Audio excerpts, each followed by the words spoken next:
입니다. 그러니까 효봉 스님이라고 계십니다. 효봉 스님. 지금 이 화면에 이제 이렇게 제가 그 사진을 구해서 여러분들께 제시하는데 1888년도 평양 출생입니다. 뭐 가장 유명한 이분의 어떤 그 전력은 일제 강점기 때 최초의 이제 판사로서 활동하셨다는 경력입니다. 근데 나이 한 40 정도 되기 전에 이제 갑자기 판사직을 버리고서 실종됩니다. 근데 나중에 이제 후대에 다 이제 알게 된 얘기지만은 사형 선고를 잘못 내려가지고 이제 그런 죄책감 때문에 판사복을 버리고 몇 년간을 엿장수가 돼가지고 전국을 방랑하다가 드디어 이제 불교의 기회에서 출가하십니다. 그때 가족과 자식이 다 있는 상태인데 가족과 자식에게도 얘기를 알리지 않고서 출가하셨다는 얘기를 합니다. 후일담인데 나중에 큰 스님이 되셨을 때 소식을 듣고서 이제 그 부인과 그 자식이 찾아왔는데 마루 위에 앉아 계시다가 멀리서 어떤 가족이 오는 걸 보더니 갑자기 돌아앉으셨답니다. 그래서 이제 찾아왔던 사람들이 몰라보고 그냥 지나갔는데 나중에 보니까는 가족이었다라고 그렇게 얘기를 하셨답니다. 그래서 어쨌든 세속에서도 거의 최고의 그런 명예와 권력을 가졌던 분인데 그걸 하루아침에 버리고서 출가하셨다가 이 현대 한국 불교의 그런 토대를 다신 이제 그런 분입니다. 그런 분인데 이 송광사, 전라도 송광사에 오래 계셨습니다. 여러분 이분 제자 중에 그러니까 유명한 분이 두 분이 계신데 바로 법정 스님하고 시인 고은 씨입니다. 법정 스님은 여러분 너무나 잘 아시죠. 고은 씨 같은 경우에는 원래 스님이셨습니다. 그래서 한 10년간 스님 생활하시다가 시인으로 등단을 해가지고 시작 활동도 하셨고요. 그러다가 이제 다시 환속을 해서 여러 가지 사회 운동도 하시고 문인으로서 이제 그런 활동을 아주 앞장서서 하셨던 분입니다. 이 두 분이 두 분 다 효봉 스님의 아주 직접 제자입니다. 그런데 이 효봉 스님께서 이제 아까 앞에 말씀드렸던 효봉 스님께서 이 수행을 하실 때 어떻게 하셨냐 하면 처음에 출가하자마자 무문관에 들어가셨다라고 얘기를 합니다. 무문관이 뭐냐 하면은 문이 없는 그런 방이에요. 문이 없는 방. 들어가면 나오지 못합니다. 그래서 일단 들어간 다음에 무문관을 만들어 가지고 작은 암자를 이제 무문관으로 삼아서 문이 없는 그런 어떤 방으로 삼아서 수행처로 삼아서 들어가신 다음에 문을 다 이제 잠그고 벽을 바르게 한 다음에 대소변 나가는 출구하고 먹을 거 들어오는 그런 입구만 남겨놓고서 이제 혼자서 수행을 한 2년 정도 하십니다. 그래서 이제 목에다가 이 칼을 대고서 졸리면은 이제 찔려서 깰 수 있게끔 그래서 그렇게 불교용어로 용맹정진 하셨다라고 얘기를 합니다. 용맹정진. 그때 수행의 도구가 뭐냐 하면은 이제 화두 여러분 화두란 말 아시죠? 불교용어입니다. 그러니까 화두가 보통 요새 시대에는 풀어야 될 숙제 정도의 의미로 쓰이는데 원래는 불교 수행을 할 때 이제 물론 서원불교 중에 특수한 임재종 계통의 서원불교에서 수행을 할 때 다리 꼬고 앉아서 의심을 품어야 돼. 의심을 갖다가 의심의 소재가 바로 화두입니다. 화두. 그래서 화두의 종류가 보통 1700가지가 있다라고 얘기를 합니다. 그래서 옛날 중국의 큰 스님들의 행적들, 그다음에 말씀들 이런 것들이 화두가 됩니다. 화두. 그래서 큰 스님들, 선승들은 행적이 특이합니다. 보통 서문답할 경우에 동문서답하면 서문답 얘기를 하죠. 그런 식의 문답이 많습니다. 그래서 예를 들면은 부처님께서 어떤 분이십니까? 라고 이제 여쭤요. 그러면은 마 3근이다. 그러니까 3배 3근이다. 이렇게 대답합니다. 보통 기대할 때는 자비를 갖춘 분이고 지혜가 출중한 분이다 할 줄 알았더니 3배 3근 이렇게 얘기를 합니다. 또 부처님은 어떤 분입니까? 하고 다른 분께 여쭈면은 마른 똥막대기다 이렇게 얘기를 합니다. 그러니까 동문서답입니다. 달마 스님 아시죠? 인도 스님인데 서쪽에서 중국까지 오신 그 뜻이 어디에 있습니까? 하니까 뜰 앞에 잣나무다 이렇게 얘기를 합니다. 이게 이제 전문답입니다. 또 어떤 게 있냐면은 강아지, 개한테도 부처님 성품이 있습니까? 하니까 없다 이렇게 얘기를 합니다. 원래는 개한테도 불성이 있어야지 돼요. 왜냐하면 불교 대승 열반경이라는 경전에서는 모든 생명에게 부처님 마음이 있다라고 얘기를 합니다. 불성이 있다. 그러니까 부처님 마음이에요. 그래서 이제 근데 개를 보면은 좀 이상한 짓을 많이 합니다. 그래서 저런 개도 있습니까? 할 경우에 불성이 실제 기대하는 답은 없다. 있다가 답이 되어야지 돼요. 모든 생명이 불성이 있기 때문에. 근데 갑자기 그 열반경의 가르침을 충분히 아는 분인데, 조주 스님이란 분인데 답이 없다 이렇게 얘기를 하세요. 그러니까 전혀 기대 밖의 답을 합니다. 이런 것들이 이제 화두가 돼요. 왜 그분이 그렇게 없다라고 답하셨을까? 왜 그분이 왜 마른 똥막대기라고 부처님을 묘사했을까? 왜 뜰 앞에 잣나무가 될까? 이게 화두가 됩니다. 그래서 우리 대한민국 선방에서 조계종의 선방에서 이 스님들 수행하실 때 뭘 하시나 궁금하시죠? 다른 게 아니고 이 주류는 다리 꼬고 앉아서 스승한테 받은 그런 화두를 스승한테 받습니다. 넌 이것을 의심해라 하고 받습니다. 그러면 이제 그걸 의심하면서 왜 무라고 했을까? 왜 계획의 불성이 무 없다라고 했을까? 왜 무일까? 왜 무? 이렇게 의심합니다.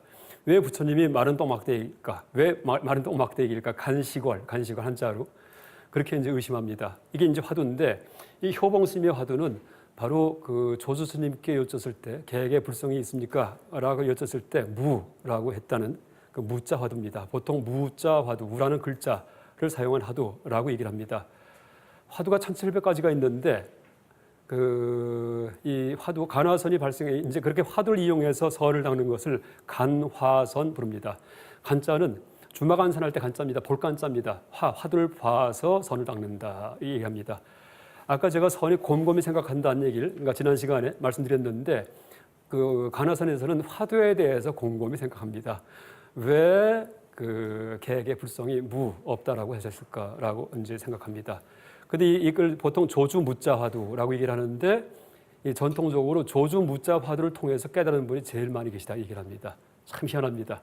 약간 조주 무자 화두를 화두를 갖다가 이제 의심하는 것을 화두 참구한다라고 부르는데 화두 참구한 그 분들 중에서 조주 무자 화두를 참구한 분들이 가장 많이 깨달았다라고 얘기를 합니다. 바로 이 효봉스님께서 수행하실 때 썼던 화두가 이 조주 무자입니다.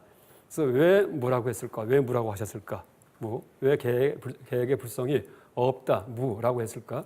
그러면서 한 근 2년까지 1년 몇 개월 갔다가 이 목에다가 칼을 대고서 졸면은 찔리게 상처가 나면서 이제 그렇게 거의 잠을 안 자면서 수행을 하셨답니다. 1년 반쯤 지난 다음에 1년 반 이상 지난 다음에 드디어 다 깨달았어요. 그 답이 뭔지에 대해서 왜 그랬는지에 대해서. 근데 나가는 문이 없습니다. 그래서 발로 벽을 차서 벽을 부순 다음에 집을 부수고 나오셨답니다. 그 다음에 부른 노래가 있습니다. 이제 보통 이 서원불교에서는 깨닫고 나오는 노래를 부릅니다. 그걸 오도송, 도를 깨달은 노래라고 부릅니다. 여러분 서원불교 하면은 보통 언어를 초월한 종교다라고 얘기하는데 실제 우리가 학문적으로 그러니까 불교 학자 입장에서 선을 통찰하면은 선은 언어의 종교입니다. 언어의 종교. 깨달을 때도 언어를 사용해야 아까 얘기했던 화두지 언어죠. 깨달은 다음에도 언어 가지고서 말을 씁니다. 오도송 노래를 짓습니다. 돌아가실 때도 열반송 노래를 짓습니다. 그래서 이제 그렇게 거꾸로 이제 언어를 초월하는 종교인데 실제 내용을 보면은 언어를 써가지고서 언어에 의한 종교다라고 얘기할 수 있습니다. 그래서 효봉스님께서 그런 화두를 깨친 다음에 타파한 다음에 깨달은 다음에 부르신 노래가 있습니다. 얼핏 제가 이제 소개했었는데 한자로 이제 읽으면은 해저 연소 록포란 화중 주실 어전다 차가 소식 수능식 백운섭이 월동주라고 되어 있습니다.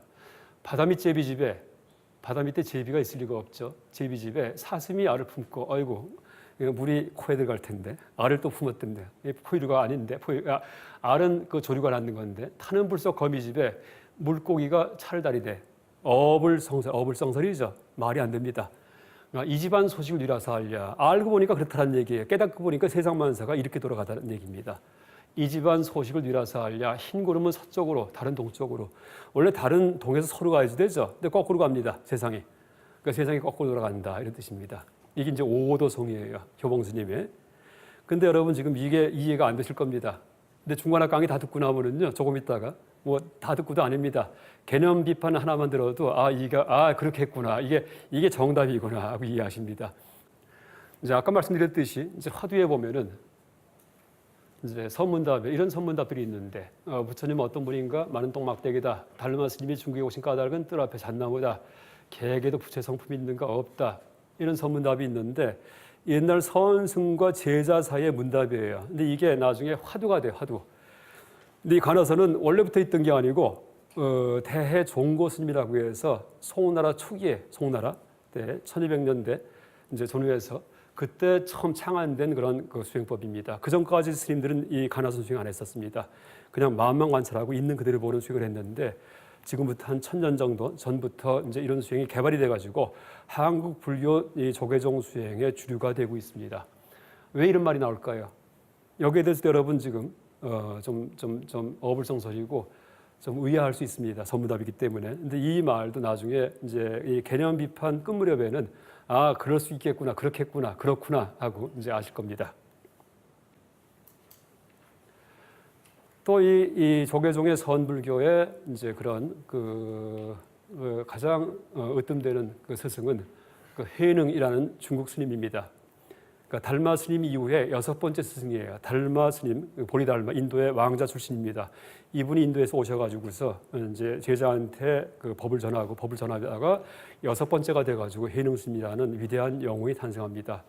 거의 부처님의 버금가는 분이기 때문에 이분의 어록은 이제 경이라는 말을 붙입니다. 경이라는 말은 여러분 경전할 때 경전은요 부처님 말씀에 대해서만 경을 붙여요.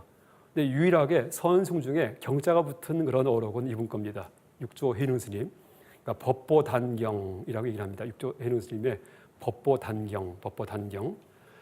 근데 이분 그 가르침 중에도 이런 말이 있습니다. 본래 무일물, 원래 아무것도 없다. 이렇게 얘기를 합니다. 이 세상에 지금 아무것도 없습니다. 지금 여러분 아무것도 없어요. 실제는요. 그럼 이게 다 뭐예요? 다 여러분 뇌 속에 있습니다. 바깥에 없어요. 실제 세계에는 저도 없고요. 여러분도 없고 아무것도 없습니다. 다 뇌에 있고 불교 용어로 마음에 있습니다. 이제 그렇게 얘기할 수 있습니다. 그러니까 다 허구로 쓰이는 것이지 실제하지 않는다. 이게 해능 스님의 그런 가르침입니다. 또 반야신경 구절은 제가 이제 얼핏 먼저 미리 소개를 했지만은 그렇죠? 무아니비설신의 눈도 없고 귀도 없고 코도 없다. 눈이 없다는 얘기를 하죠. 그렇죠? 네, 눈이 없다는 얘기는 제가 얼핏 소개했습니다. 왜 눈이 없나 할 때 눈이 눈을 못 보기 때문에 보이지 않지 않냐? 이 불교는요 실제 쉬워요. 그 초기 불전의 일화에 보면은요 깨닫는데 뭐 수행을 몇 달 몇 년 하지 않아요. 그냥 2-3시간 말만 들으면 그냥 끝까지 갑니다.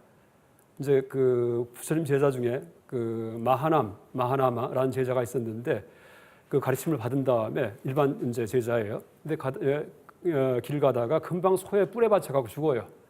그러니까 부처님께 여쭙니다.